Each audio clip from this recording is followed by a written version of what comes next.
Palabra de Dios, le invito a que abra su Biblia en el Antiguo Testamento.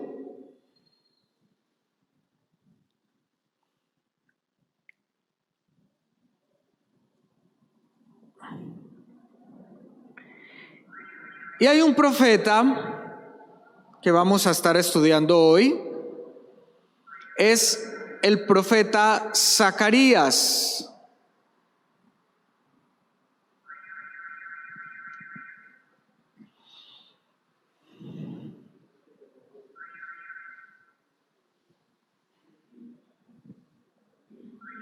Zacarías capítulo 4, versículo 10.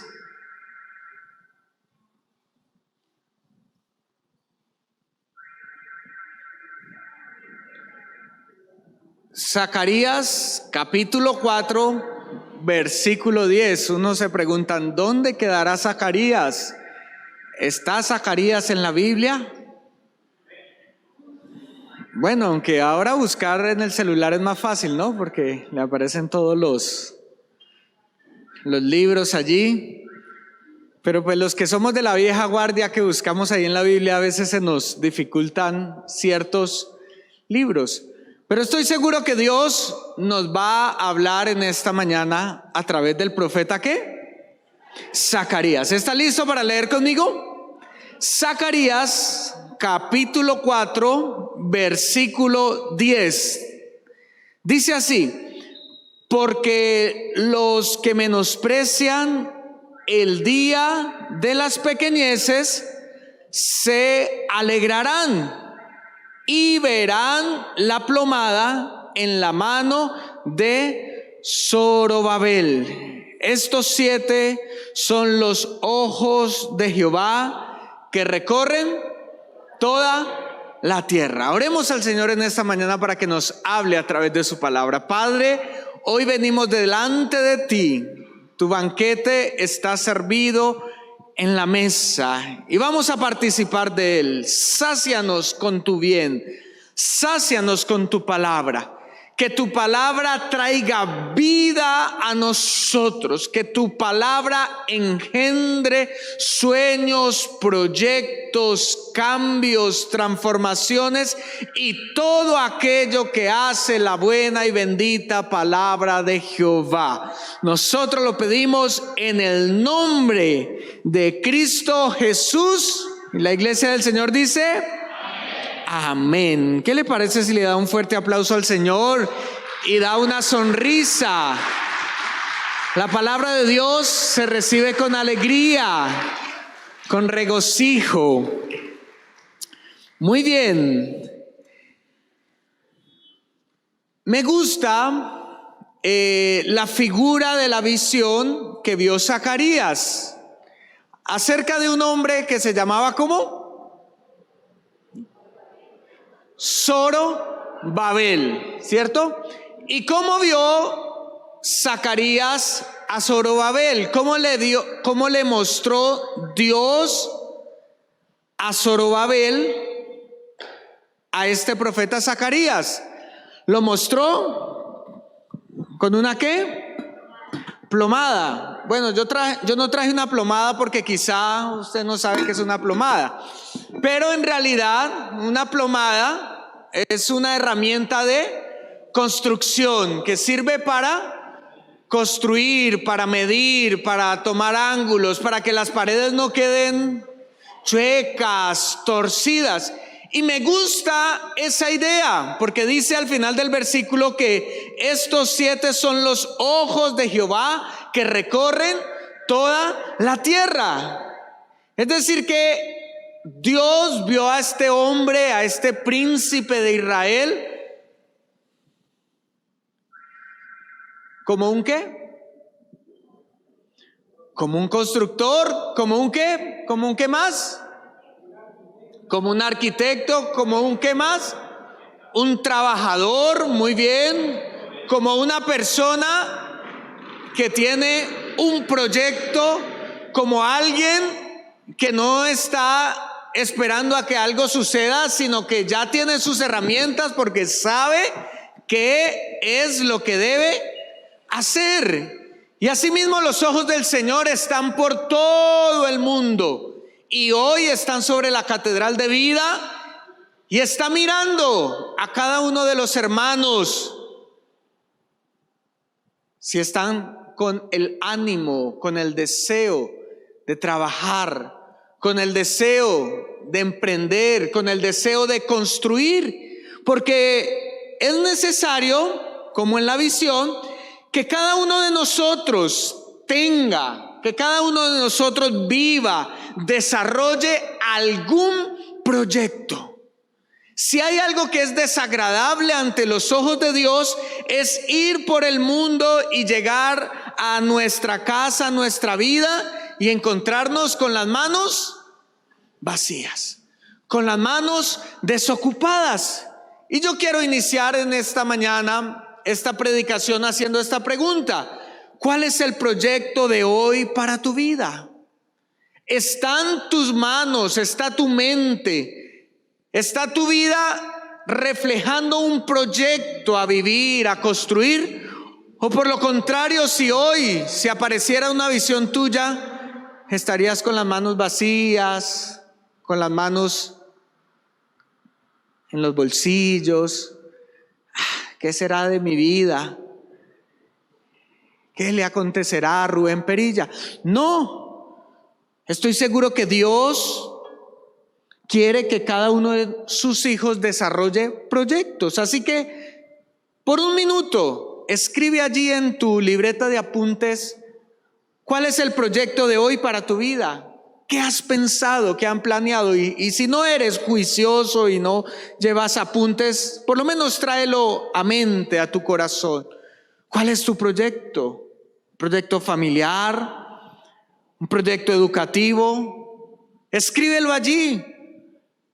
¿Cuál es esa meta por la cual te levantas todos los días y tomas las herramientas que Dios te dio y dices, yo quiero?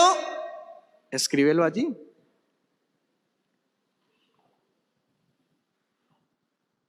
Porque también se vale decir que, bueno, el Señor me cogió con las manos vacías. No tengo proyectos. Estoy viviendo el día a día. Otros pueden decir, bueno, estoy con la mente, estoy con el corazón, estoy visualizando hacer esto o aquello. ¿Por qué? Porque cuando de realizar proyectos se trata, hay ciertos factores nocivos que no permitirán que avancemos, que no permitirán que construyamos esos sueños, esas metas. Así que vamos a ver a través de la palabra de Dios qué factores pueden impedir el desarrollo de nuestros proyectos.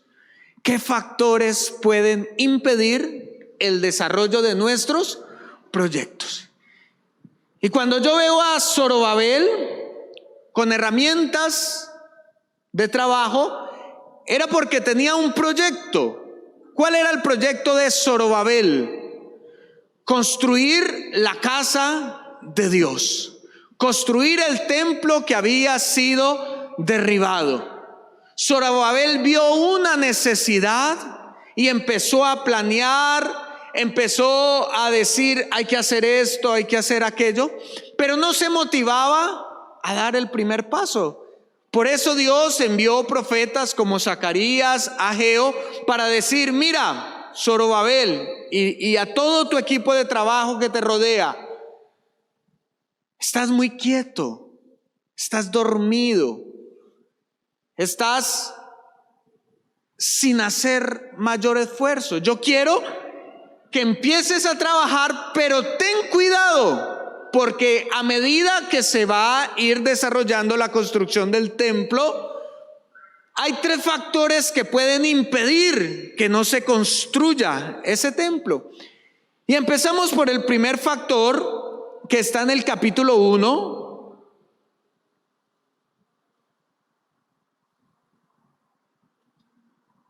Versículo 3.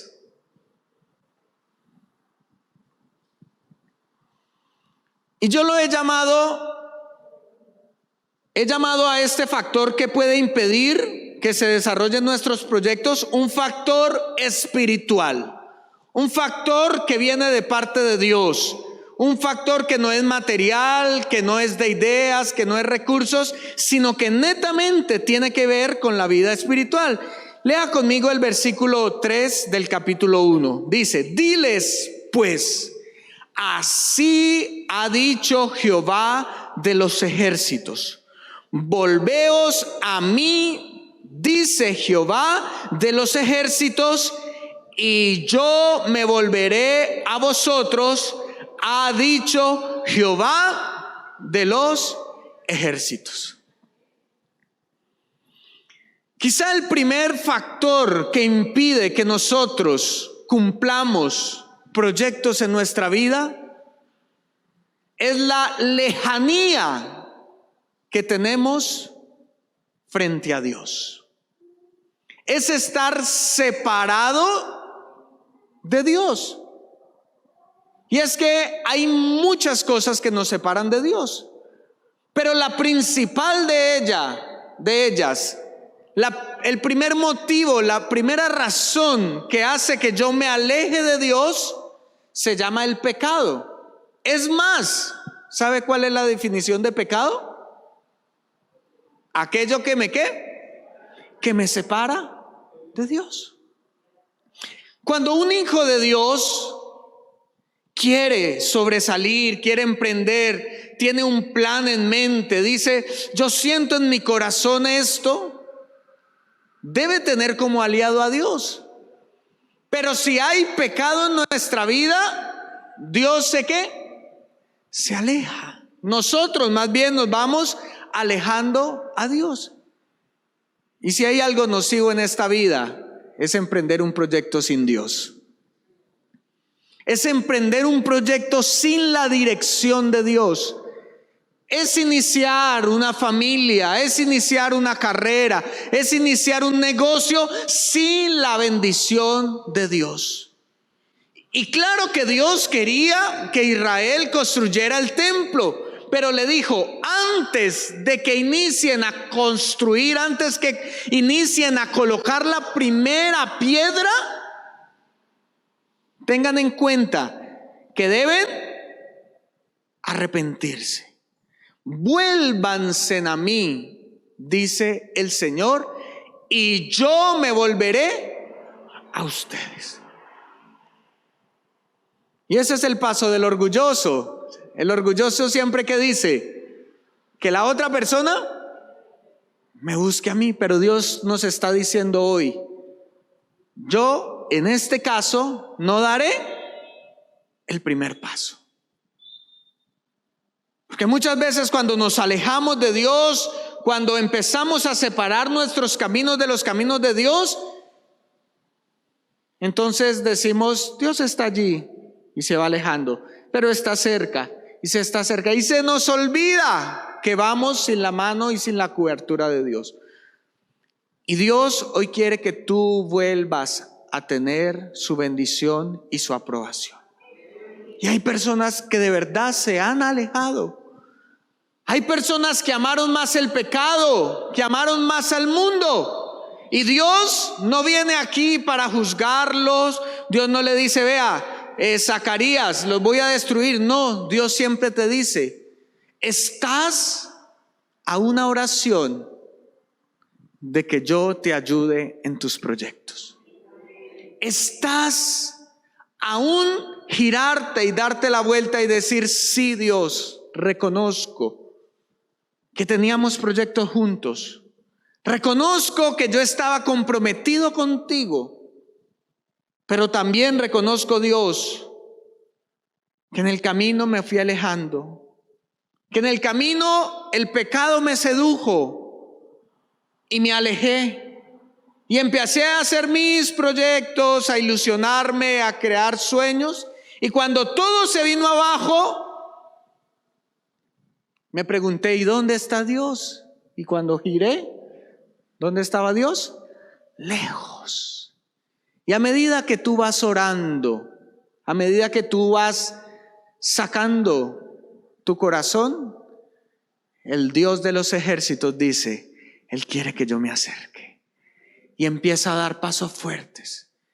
Y he podido ver en mi vida que cuando uno se aleja del pecado, que cuando uno quita los estorbos que me acercan a Dios, entonces Dios viene no como un Dios light, no como un Dios suave, sino como lo dice el versículo, Él viene como Jehová de los ejércitos. ¿Cuántas veces se repite ejércitos en el versículo? 3 veces se repite. No es casualidad que Dios quiera decirnos, aunque tú te alejaste, yo pondré todo de mi parte para acercarme y mi ejército irá contigo para socorrerte y para ayudarte en tus proyectos. Porque la mentalidad es que cuando le fallamos a Dios, Dios viene suavemente. Pero Dios es un Dios decidido, que se mueve y que truena como truenan los ejércitos. Así que si hoy hay un factor espiritual que te aleja de cumplir los proyectos que tiene, vuélvete a Dios, que Jehová de los ejércitos estará y peleará contigo. Número 2, se encuentra un segundo factor, porque ahora hemos decidido volvernos a Dios y Él ha decidido acercarse a nosotros y venir con su ejército a socorrernos. Pero me doy cuenta en este proyecto de Zacarías y de Zorobabel de construir el templo, que ahora vienen unos factores internos, factores muy profundos de nuestro corazón que impiden el desarrollo de aquellos proyectos. Y por eso quiero que vaya conmigo al capítulo 3.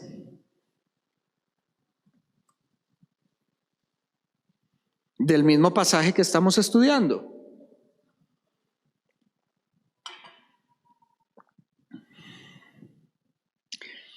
Me mostró al sumo sacerdote Josué. ¿Cómo se llamaba el sumo sacerdote? Josué. Porque Zorobabel era el príncipe, era el que construía, era el que dirigía. Pero ningún proyecto se puede hacer solo. Siempre que Dios nos permite emprender, crecer, hacer algo nuevo, debemos estar mirando cuáles personas nos van a acompañar. Y nos damos cuenta que Zorobabel hacía un equipo con Josué, pero más adelante vamos a ver que no solamente con Josué. Y sigue diciendo el versículo 1, el cual estaba delante del ángel de Jehová. Y Satanás estaba a su mano derecha, ¿para qué? Acusarle. Así que hay factores internos que desembocan en una simple palabra de 5 letras que nos hace mucho daño y que no nos hace cumplir metas. Esa palabra es la culpa. Porque cuando fallamos a Dios, cuando nos alejamos de Dios, y aunque hayamos hecho las paces con Él, aún hay una batalla interior que se debe ganar, y es la batalla contra la culpa. Versículo 2, y dijo Jehová a Satanás, Jehová te reprenda, oh Satanás, Jehová que ha escogido a Jerusalén te reprenda. ¿No es este un tizón arrebatado del incendio? Y Josué estaba vestido de vestiduras viles y estaba delante del ángel. La culpa siempre traerá frustración a nuestra vida. Porque la culpa son todos aquellos recuerdos negativos del pasado que vienen en el momento que más necesitamos cobrar aliento, necesitamos cobrar fuerzas. La culpa viene cuando tú le has fallado a Dios y llegó una consecuencia. Se acabó la relación, se acabó el trabajo, se acabó la amistad. Y pasa un tiempo, volvemos a Dios, estamos con Él. Y viene una nueva oportunidad de construir. Viene una nueva oportunidad de tener a alguien. Vuelve una oportunidad de iniciar otro negocio. Y vamos con toda la seguridad a iniciar. Pero dentro de nuestro corazón hay una vocecita que dice: pero es que tú ya lo intentaste y fracasaste. Pero es que si no hubieras tomado esa decisión, las cosas no serían así. Es que si hubieras callado esa bocota que no puedes callar, entonces estarías avanzado en lo que haces. Y créame, hermano, que por más que uno tenga fuerza, la culpabilidad es capaz de noquearlo a uno y tirarlo al piso. Pero es que yo ya intenté tantas veces. Debe ser que yo ya no sirvo para esto. Debe ser que Dios me escogió a mí para hacer lo peor. Y empezamos a ensuciar esas vestiduras que Dios nos ha dado. Esta semana escribí un pensamiento que escuché, que dice que la gente tiende a convertirse en lo que piensa de sí mismo. La gente tiende a convertirse de lo que piensa de sí mismo. ¿Qué pensaba Josué en ese momento? ¿Cómo están sus vestiduras? Viles, dañadas, rotas. Usando la imaginación, ¿qué cree que podía pensar Josué? Yo no sirvo para ser sacerdote. Esto no es mi negocio, esto no es lo mío. No, yo no puedo. Mire, los demás lo hacían también, pero a mí no me salen bien las cosas. Porque uno termina convirtiéndose en aquello que piensa de mí mismo. Eso dice la palabra de Dios. Así como son sus pensamientos, así es su camino. Y lo malo de no saber lidiar contra la culpa es que después de que nos ha vencido la culpa, que nos ha vencido la frustración, viene un tercer elemento interno: la culpa, la frustración, pero luego viene la victimización. La victimización es aquella que cuando uno no puede avanzar, cuando no puede adelantar, uno empieza a decir: ¿quién tiene la culpa de esto? ¿Quién tiene la culpa de que yo esté así débil, que yo esté en esta situación? Y empezamos a buscar culpables. Y culpamos al gobierno, culpamos a la gente, culpamos presidentes, culpamos líderes, culpamos al esposo, culpamos a los hijos, culpamos a la iglesia, culpamos, como dice el libro, hasta la vaca tiene la culpa. Y nos empezamos a hacer víctimas. Pobrecito de mí. Es que yo no nací para esto. Mis papás nunca estuvieron. Nunca tuve oportunidades en la vida. A tal punto llega la victimización que la única manera que uno puede vencer la culpa, puede vencer la frustración y puede vencer la victimización, es lo que dice en el versículo 6 del pasaje. Mire que Jehová reprendió a Satanás, pero Satanás tenía la culpa. Porque hay veces somos tan buenos que hasta le echamos la culpa al diablo. El diablo es el que me tiene así frustrado, derrotado. Y entonces Dios dijo: ¿qué pasa? Le quité al diablo que lo estaba acusando y aún así usted se está haciendo la víctima. Mire lo que dice el versículo 6. Y el ángel de Jehová amonestó a Josué diciendo. Porque ¿qué espera una víctima? que cuando alguien se acerque, que le diga: ay, pobrecito, qué pecadito. Ay, yo lo comprendo. Y no hay nada que me haga más daño a mí cuando me hago la víctima que venga alguien a tenerme lástima y conmiseración. Es por eso que Jehová de los ejércitos vino y tuvo que amonestarlo, porque quizá Josué quería ser una víctima, quizá Josué quería parecer cabizbajo. Y eso me hace recordar en tiempos de Jesús, en el Evangelio de Juan, capítulo 5, dice que había un paralítico de nacimiento, no de nacimiento, pero llevaba más de 30 años en esa condición de paralítico. Y dice que se hacía alrededor de un estanque, porque cada vez que se movía el agua, el primero que cayera al estanque, ese se sanaba.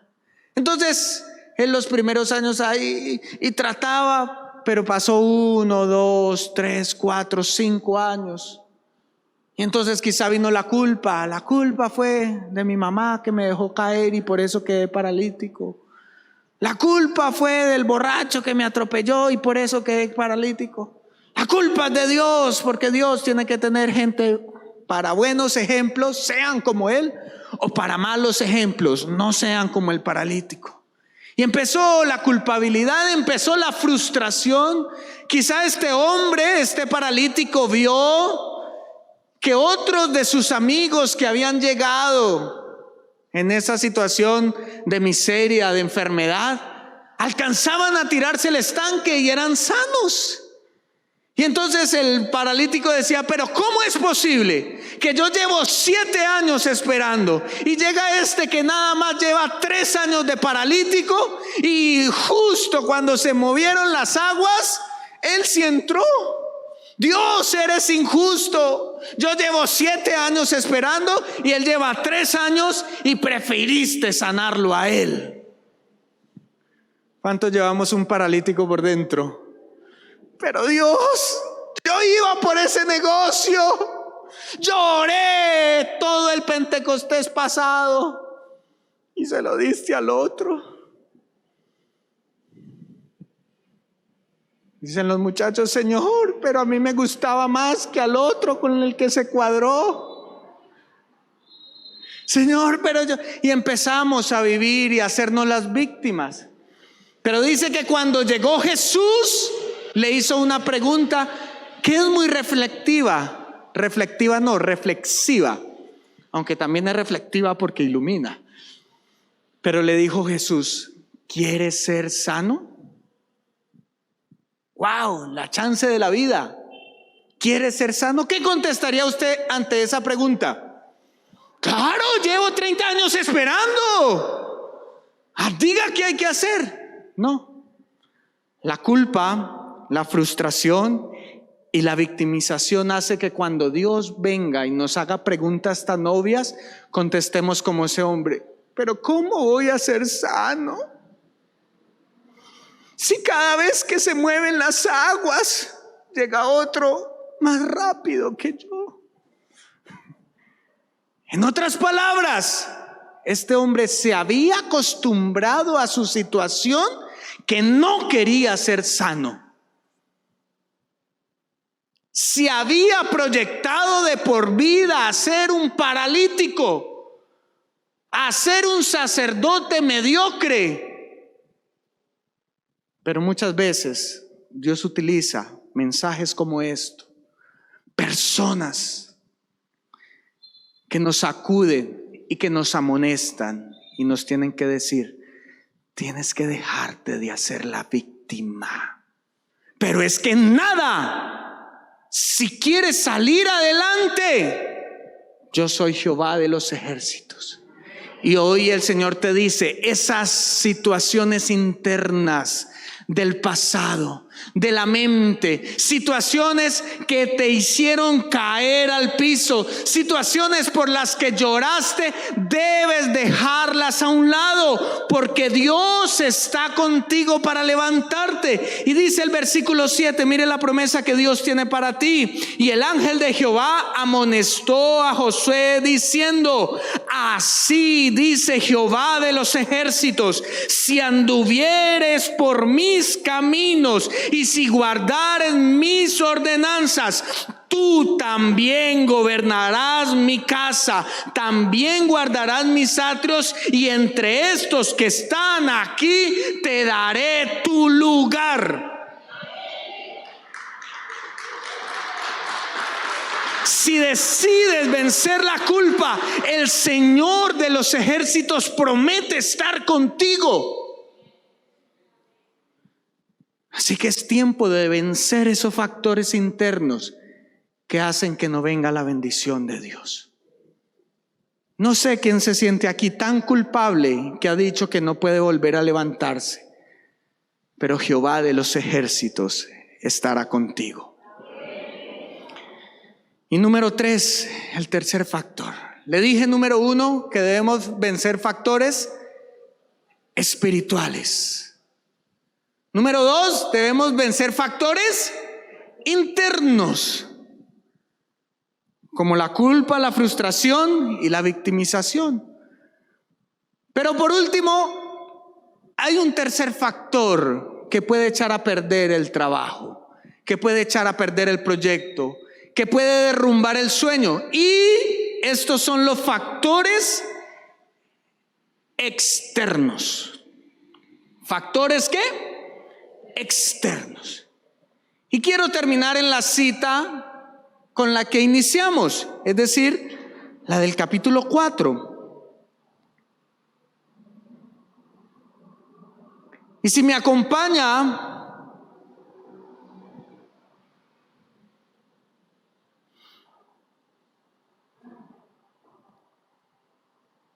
al versículo 10, empieza la porción diciendo: porque los que menospreciaron el día de las pequeñeces, ¿se qué? Se alegrarán. Los que menospreciaron el día de las ¿qué? ¿Qué significa eso? Que aunque Dios estaba dando una visión de que Zorobabel estaba con la plomada, midiendo cómo había quedado la pared, midiendo que todo estuviera perfecto. Es decir, Dios lo llevó al futuro para decir: Zorobabel, tú ya terminaste la labor que ni siquiera has empezado. Pero dice, al lado tuyo, escúcheme bien, hay personas que cuando iniciaste el proyecto te menospreciaron, que cuando fuiste a dar el primer paso se burlaron de ti, que cuando hablaste de lo que querías hacer te dijeron: jamás lo lograrás, eso es mucho soñar. ¿No te das cuenta de las situaciones políticas, sociales y globales que estamos viviendo? Porque siempre que iniciemos una obra, habrán personas que querrán dañarnos, que querrán criticarnos. Y quien no sabe afrontar, sortear la crítica, la oposición de otras personas, entonces estará destinado a no cumplir proyectos. Y me doy cuenta por el pasaje que cuando inicia uno un proyecto puede estar en 3 lugares. Número 1, tú puedes ser Zorobabel. Es decir, puedes ser aquel que sueña, que planea y que dice: vamos a hacer esto y esto. A ese nosotros le llamamos el líder, el cabecilla. el jefe. Pero no siempre, porque sé que hay muchos hermanos acá que están diciendo, pero pastor, la verdad, yo no tengo proyectos. La verdad, si usted me pregunta, ¿qué vamos a hacer? Pues, ¿qué hay para hacer? ¿Está mal eso, pastor? No. Si nosotros miramos en el capítulo 3, versículo 8, dice, escucha pues, bueno, les doy un segundito para que lo busquen.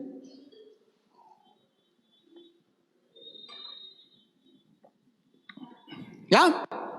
Escucha pues ahora, Josué, sumo sacerdote, tú y tus amigos que se sientan delante de ti, porque son varones simbólicos. He aquí, yo traigo a mi siervo el renuevo. Es decir que no todos nacimos para ser líderes. Hay veces usted tendrá en la vida que decir, bueno, a mí no se me ocurre nada, pero yo quiero hacer algo. ¿Qué? No sé, yo sé, hoy la palabra de Dios me habló y me dijo que estoy muy quieto, que he sido una víctima. Dios mío, yo quiero hacer algo grande, yo quiero hacer algo, pero no se me viene a la mente. Mire lo que dice la Biblia, listo, no necesariamente tienes que ser un Zorobabel, sino que puedes unirte a un Zorobabel. Puedes juntarte con un Josué.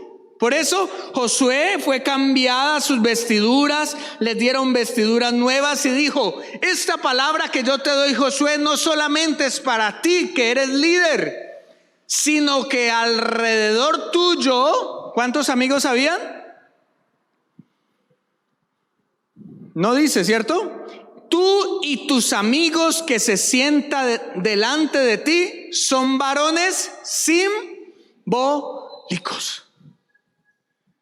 Es decir, que si en algún momento usted siente deseos de hacer algo, pero no sabe qué es lo que debe hacer, busque a alguien que Dios le haya dado una visión, que Dios le haya dado un proyecto. Eso es lo que nosotros conocemos como asociarnos. Entonces, vuelvo y le digo, número uno, uno puede ser el líder, el Zorobabel, el Josué, se vale. Pero también uno puede ser quien se sienta a la mesa con el líder, porque cuando Dios los vio a ellos, cuando los ojos de Dios lo vieron, no vio 5 ideas diferentes. ¿Cuántas ideas vio? Una, conformada por un líder y los amigos que lo acompañaban.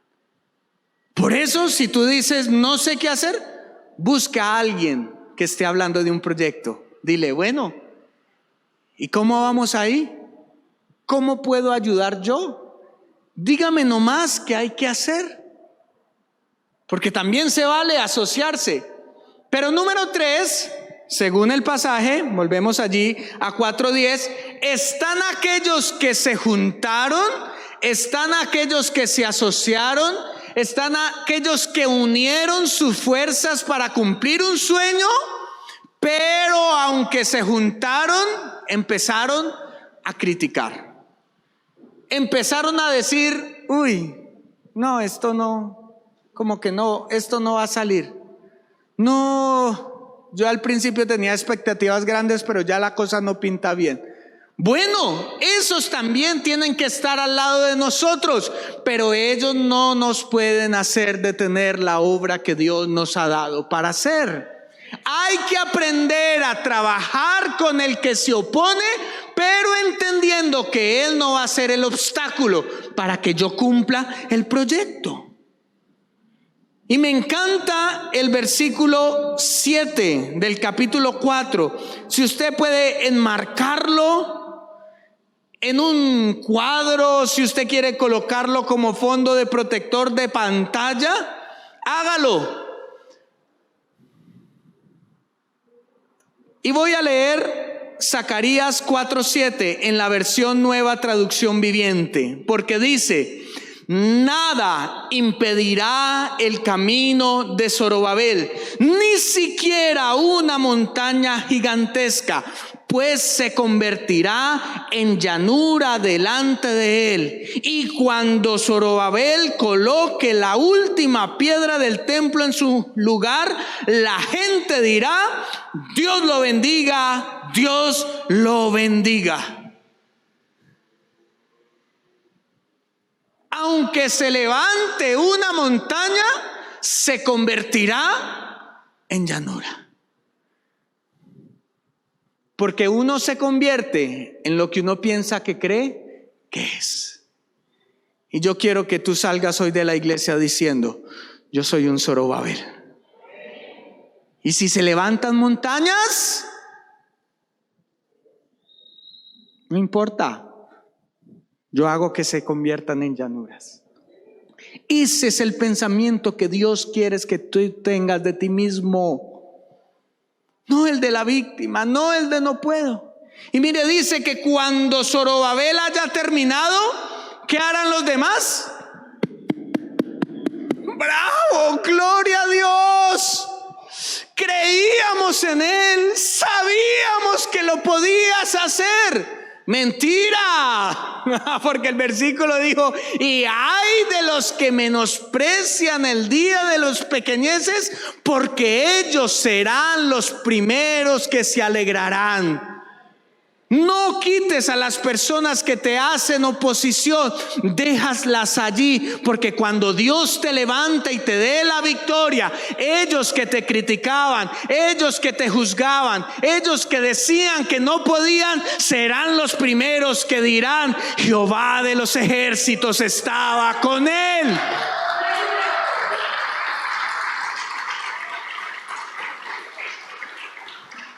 Pero vemos la oposición y dice: bueno, si usted lo dice. No, hay que levantarse todos los días con espíritu de Zorobabel. Aunque se levante una montaña,